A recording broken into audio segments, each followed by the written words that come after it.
Wait, ayan, legit na sa bahay na ni Brick Boom. Ayan, sarap. Ayan na, mamaya unbox na natin yan. Hintayin natin si Jonathan para makita niya yung ano. Siyempre, kasama na yan sa bonus pamasko ko sa kanya. Kasi sa may mga bahay natin, kailangan meron silang magpapagaang sa mga trabahong gawain bahay na. Ayan, iregalo na natin yan sa ano, kay Jonalyn. Kasama na yung 13-month pay. Pamaskong handog. Ayan na yun. Ito pa ba yan? Ayan na yung ano. Ano, i-unbox mo na ba?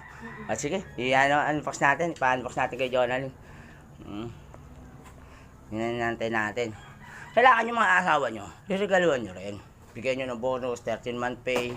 Wala pa tayong kasi, hindi ito. Salamat nga pala sa followers Thank you, sir. Nalaman tuloy. Pwedeng lalaki, pwedeng babae. Tsaka yung ano, si Mang Jose. Restaurant. Thank you.